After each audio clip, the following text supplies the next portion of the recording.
We're going to look at the Repeat Signage designer screen. So I'm going to click on presentations and create a new presentation.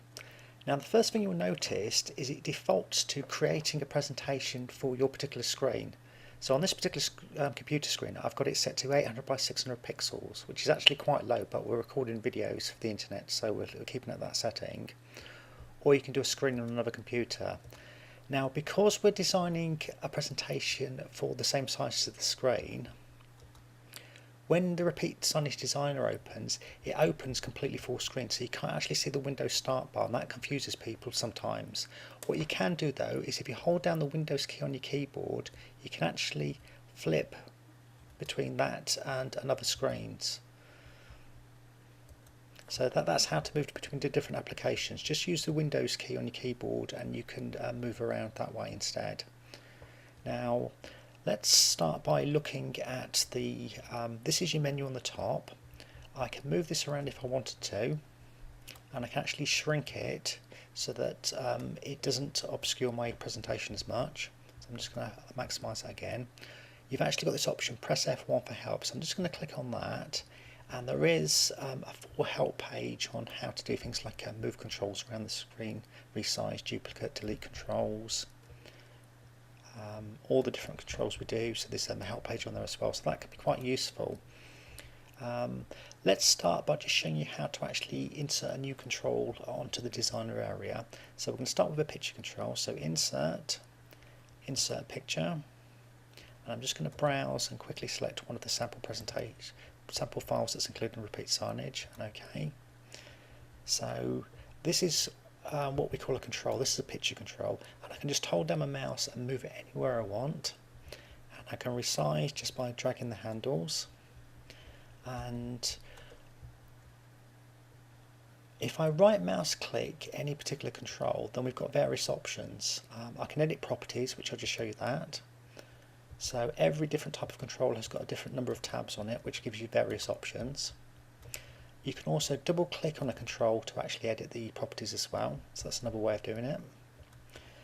When you right mouse click, you've got a refresh. Now let's say you had a playlist of pictures and you wanted to start from the beginning again, you can actually use this refresh option. The next options are things like size. Now full screen, it's just a quick way of actually getting it there, or if you resize that down again and right mouse click. So there's various sizing options, screen width, half screen, so like quarter screen. It just means that if you had 4 of those, so let's use the duplicate option, right mouse click, duplicate, drag that up there, right mouse click, duplicate, drag that there. So these, whenever you've got a control, you've got this right mouse click, which gives you various options on the thing. Bring to front, centre, back, that's to do with the Z ordering. If I just drag this picture down, you'll see that the stacking order is this one's on top, then this one, then this one, and I can just right mouse click on a particular control and do things like bring to front to actually change the Z order. Let's look at the other options. We just looked at duplicating, obviously delete as well, so I'll click on delete.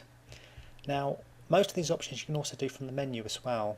So if I go to edit, I've got the duplicate, I've also got undo and redo, so if I click on undo, it's just moving it back to where it was.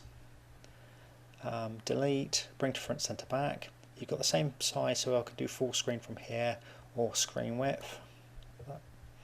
Position, top left, so that just changes where a particular control is. So if I do center screen, it just moves it around for me.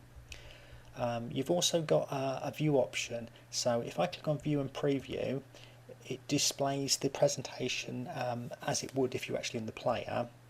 And to get out of this, I can either right mouse click and click on exit preview mode, or I can actually press the escape key on the keyboard, which I'm doing now. You'll also notice down here, this shows you all the controls that are actually on the screen, and there's actually a name property next to them. I can just show you that. If I double click on the control to edit its properties on and scroll right to the end, you can actually specify a name for each control, so you can put, say, like cat1 and OK.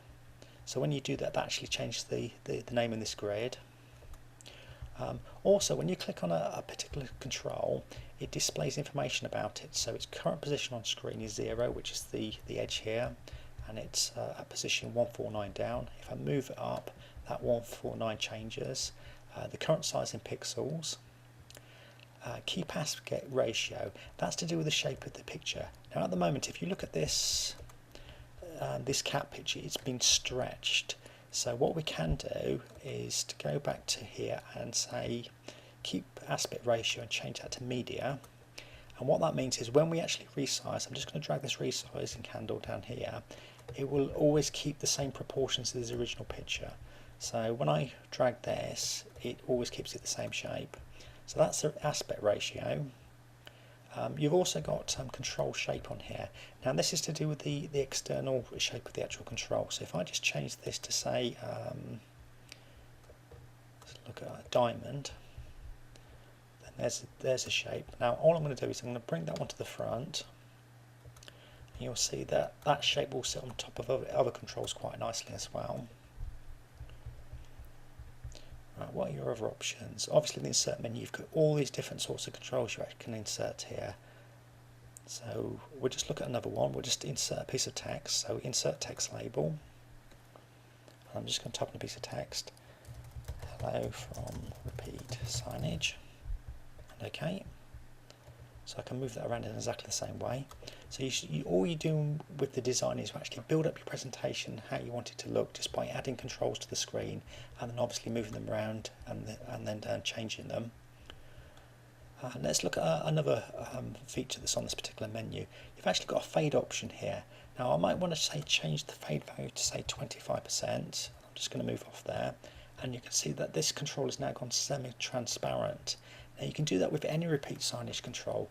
I'll just give you a nice example of that. I'm just going to click on Insert and Flash Video, and I'll click on Add, Browse. I'm just doing this really quickly. Okay. So now we've got a video playing. Now I can actually fade that video the same as everything else. So what I can do is I can change that percentage to say 50, and you've got a transparent playing video there. And I can also do things like change the control shape in the same way as I did with the last one. And let's get to circle. So there I've got a faded circular video playing, which is quite a nice, well, it can be useful anyway. So that sums up the basic features of the Repeat Signage Designer.